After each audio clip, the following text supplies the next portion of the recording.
அன்பர்களே, ஆண்டவராகிய இயேசு கிறிஸ்துவின் நாமத்தில் உங்களுக்கு மனம் நிறைந்த வாழ்த்துக்களை தெரிவித்துக் கொண்டு சத்திய வசனம் திருமறை பாட நிகழ்ச்சிக்கு உங்களை அன்போடு அழைக்கிறோம். சத்திய வசனம், இது தேவனின் வசனம். நாம் சோர்ந்து போகையில் கரம் கொடுக்கும் நம் தேவனின் வசனம், நம் தேவனின் வசனம். மத்தேயு எழுதின சுவிசேஷம் 1ஆம் அதிகாரம். 1. ஆபிரகாமின் குமாரனாகிய தாவீதின் குமாரனான இயேசு கிறிஸ்துவினுடைய வம்ச வரலாறு. கர்த்தருக்குள் பிரியமானவர்களே, ஆண்டவராகிய இயேசு கிறிஸ்துவனுடைய புண்ணிய நாமத்தினாலே உங்களை நான் வாழ்த்தி வரவேற்கிறேன். சத்தியவசன நிகழ்ச்சியை காண்கின்ற கேட்கின்ற உங்கள் ஒவ்வொருவரையும் ஆசீர்வதிப்பாராக. இந்த நிகழ்ச்சிக்காக ஜெபிக்கிற தாங்குகிற உங்களை ஒவ்வொருவரையும் கர்த்தர் மென்மேலும் அவர் ஆசீர்வதித்து வழி நடத்துவாராக. தொடர்ந்து உங்கள் பிரார்த்தனைகளில் எங்களுக்காக ஜெபியுங்கள். நாங்களும் உங்களுக்காக எங்களால் இயன்று புரிந்த தொடர்ந்து பிரார்த்தனை செய்து வருகின்றோம். அருமையானவர்களே, இந்த சத்தியவசன நிகழ்ச்சியிலே தொடர் செய்தியாக ஆபிரகாமை குறித்து நாம் கற்றுக்கொள்ளப் போகிறோம். ஆபிரகாமை குறித்து வேதாமத்திலே அநேக புஸ்தகங்களிலே அவனுடைய பெயர் காணப்படுகிறது.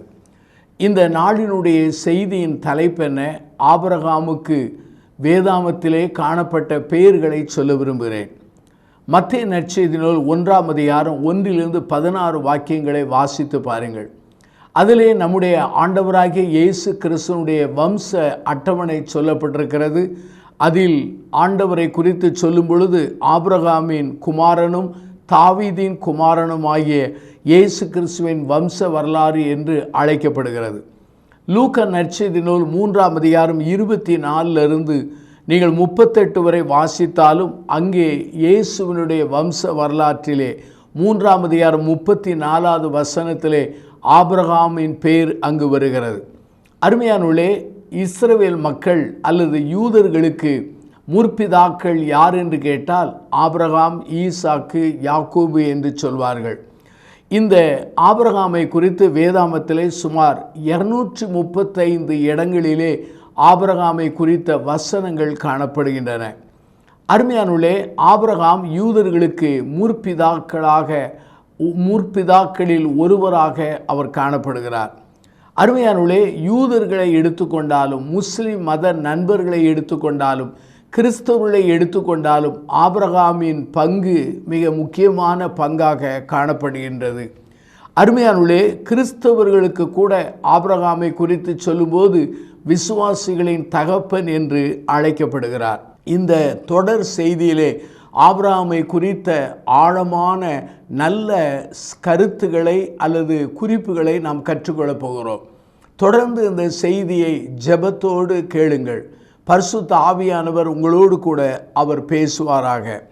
ஆபிரகாமை குறித்து வேதாமத்திலே அப்போஸ்தலர் நடவடிக்கைகள் 4ஆம் அதிகாரம் 36வது வாக்கியத்தை வாசித்து பாருங்கள். அங்கே பர்னபா என்பது யோசே என்பவனுக்கு கொடுக்கப்பட்ட ஒரு பட்ட பெயராக காணப்பட்டது. அதே போல மார்க் நற்செய்தி நூல் 3ஆம் அதிகாரம் 17 எடுத்து வாசிப்பீர்கள் என்றால் யாக்கோபு யோவானுக்கு கொடுக்கப்பட்ட பெயர் என்னவென்றால் இடி முழக்க மக்கள், பொவர்னேகேஸ் என்று சொல்லி அழைக்கப்படுகிறார்கள். நமது ஆண்டவராகிய இயேசு கிறிஸ்துவுக்கு கூட பல பெயர்கள் உண்டு.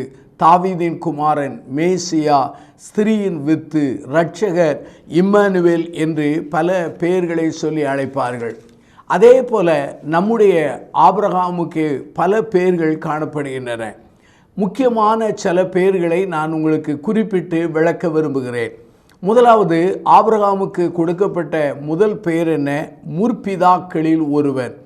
இன்றைக்கு நம்முடைய முந்தினோர் தலைமுறையை குறித்து யாராவது விசாரித்தால் சிலர் சொல்வார்கள், நாங்கள் ராஜ பரம்பரையை சார்ந்தவர்கள், அல்லது நாங்கள் ஒரு ஆட்சியாளரின் வம்சத்தில் பிறந்தவர்கள், அல்லது எங்களுடைய முற்பிதாக்கள் ஐஸ்வர்யவான்கள் அல்லது ஜமீன்தார் குடும்பம், இப்படியெல்லாம் சொல்வார்கள்.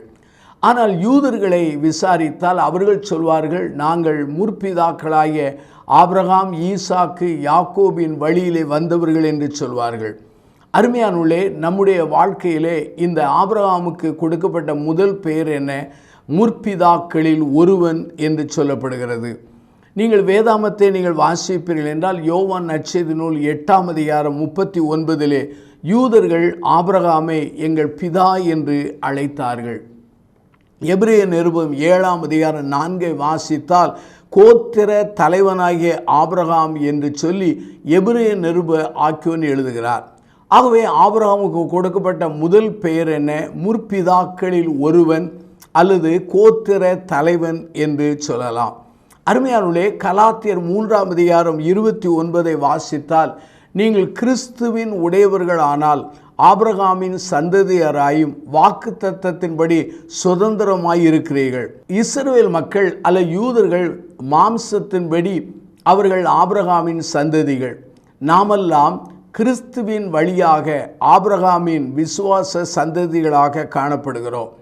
அருமையானவர்களே, யூதர்கள் தேவாதி தேவனை அழைக்கும்போது ஆபிரகாமின் தேவன், ஈசாக்கின் தேவன், யாக்கோபின் தேவன் என்று சொல்லி தங்கள் முற்பிதாக்களின் தேவன் என்று சொல்லி அவர்கள் அழைப்பது உண்டு.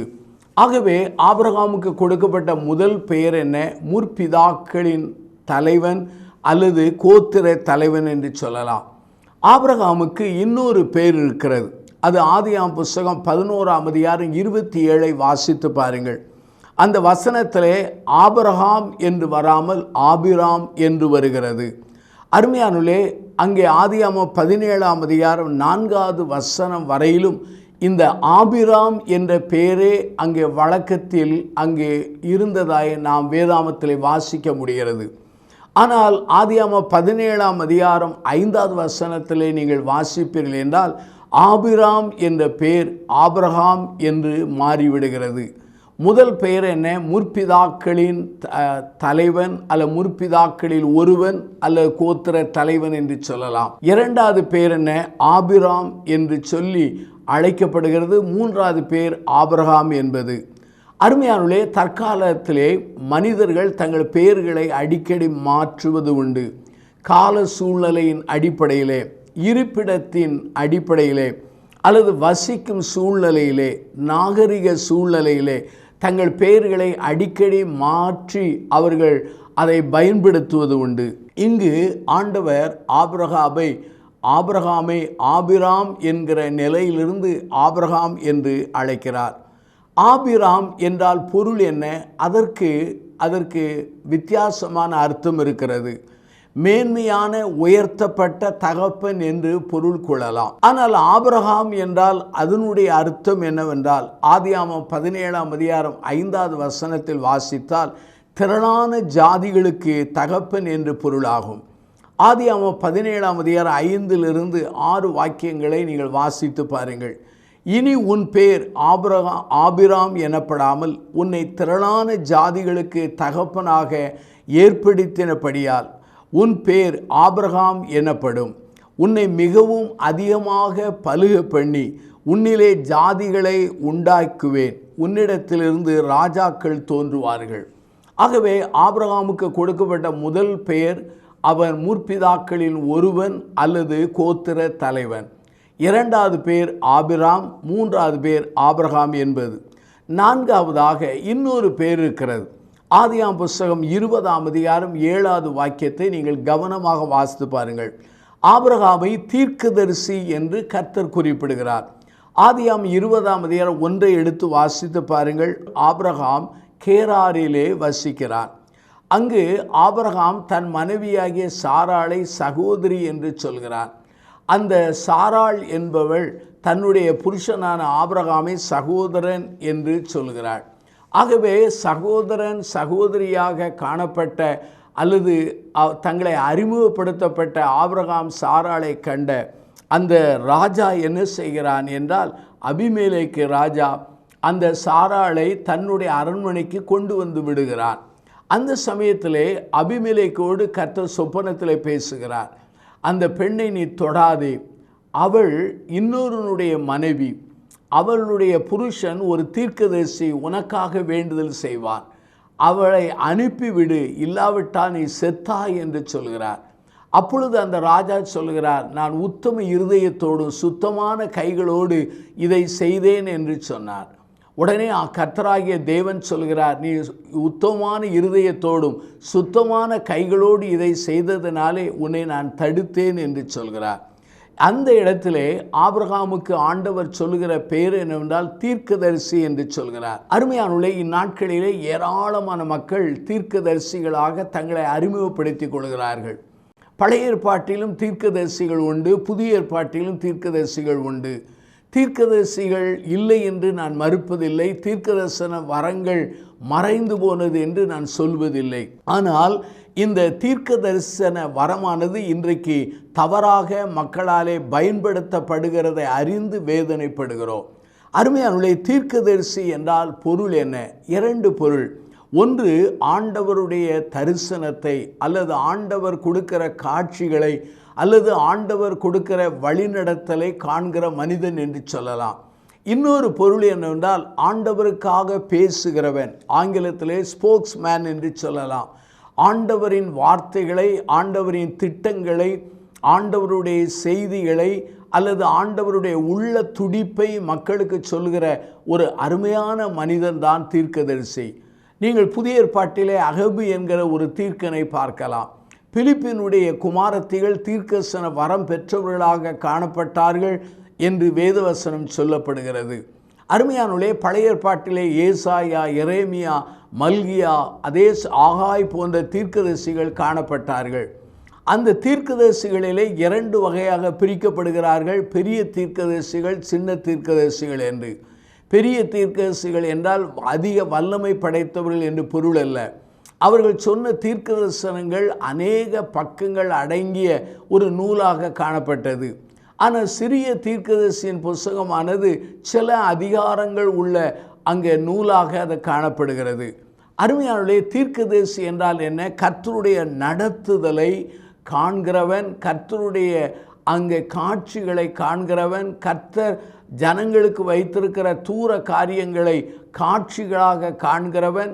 அதே சமயத்தில் ஆண்டவரின் இருதய துடிப்பை, திட்டத்தை, சித்தத்தை, அவருடைய எச்சரிப்பை, ஆறுதலை அறிந்து மக்களுக்கு ஆண்டவரின் வாயாக இருந்து பேசுகிறவன். அருமையானவர்களே, ஆண்டவர் ஆபிரகாமுக்கு கொடுத்த ஒரு பேர் என்ன? அந்த பேர் இதுதான், தீர்க்கதரிசி என்று பொருளாகும். முதலாவது ஆபிரகாமுக்கு கொடுத்த பேர் முற்பிதாக்களில் ஒருவன் அல்லது கோத்திர தலைவன்.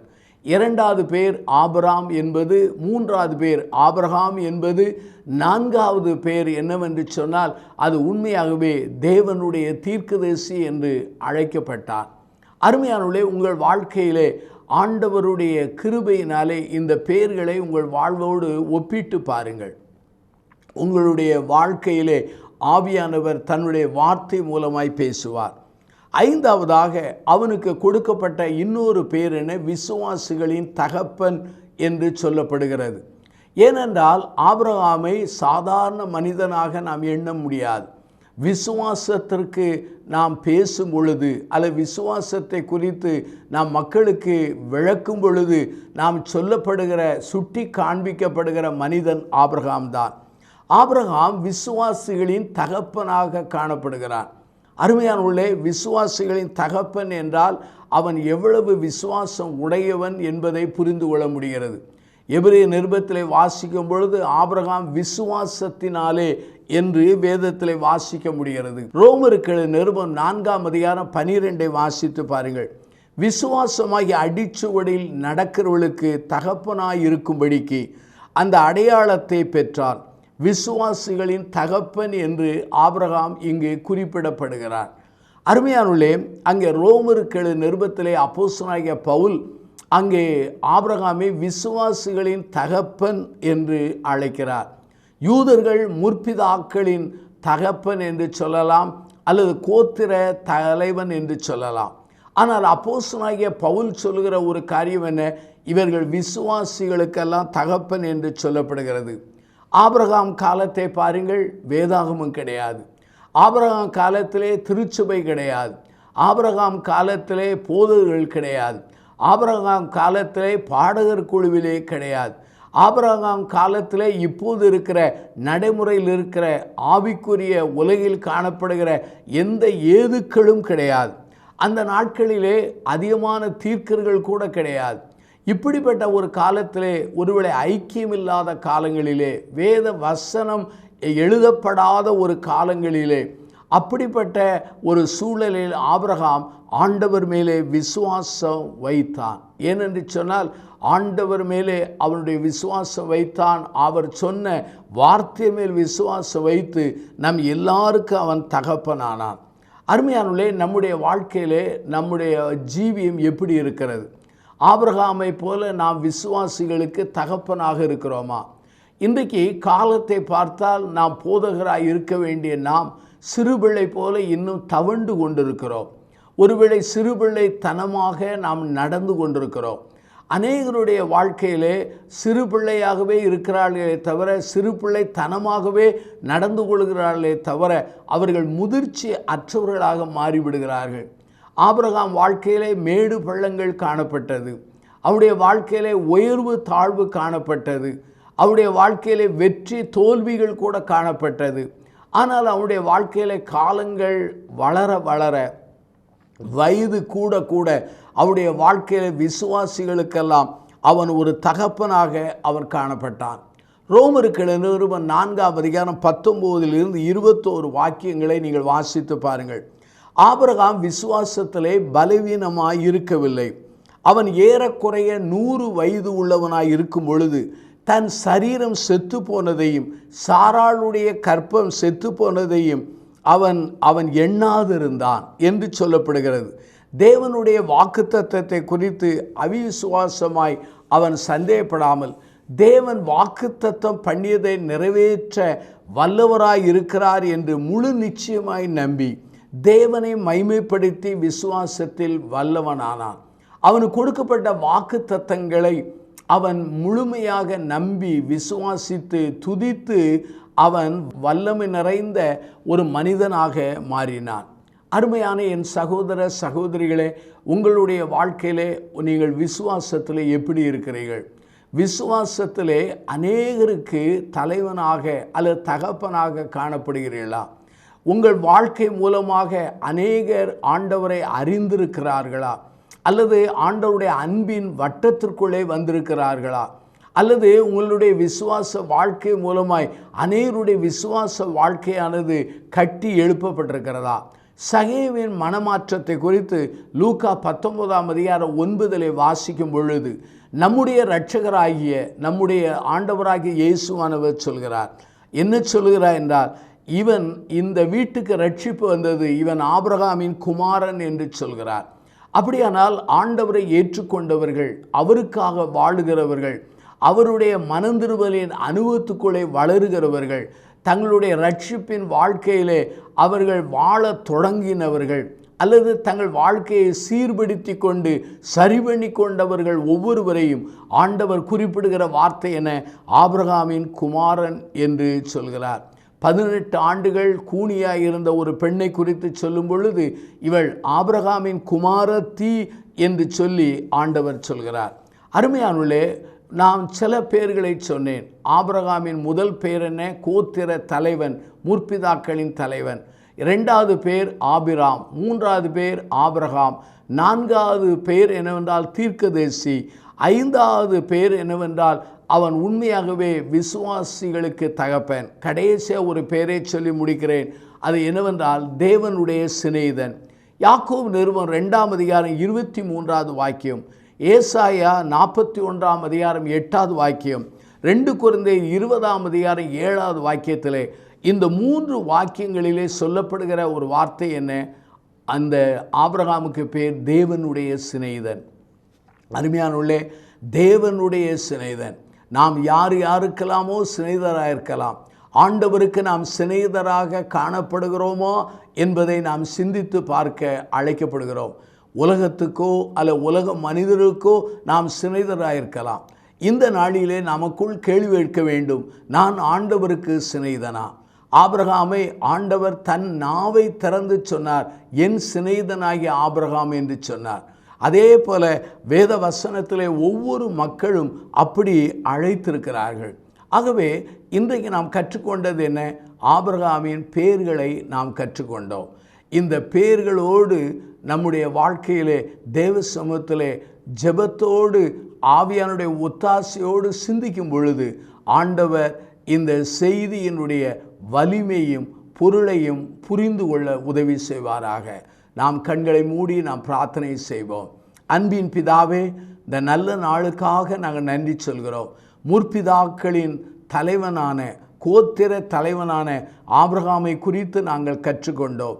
ஆபிரகாமை போல விசுவாசிகளின் தகப்பனாகவும் தேவனுடைய சிநேகிதனாகவும் ஒரு தீர்க்கனாகவும் எங்களை மாற்றும்படி செபிக்கிறோம். ஆபிரகாமின் வாழ்வு எங்களுக்கு ஒரு அறைகூவலாக மாற உதவி செய்யும். இந்த செய்தியை கேட்டு அர்ப்பணித்த மக்களை ஆசீர்வதியும். இயேசுவின் நாமத்தில் செபிக்கிறோம் ஜீவனுள்ள பிதாவே, ஆமென். இந்த புத்தகம் பற்றிய விபரங்களுக்கு சத்திய வசனம் அலுவலகத்தை தொடர்பு கொள்ளவும்.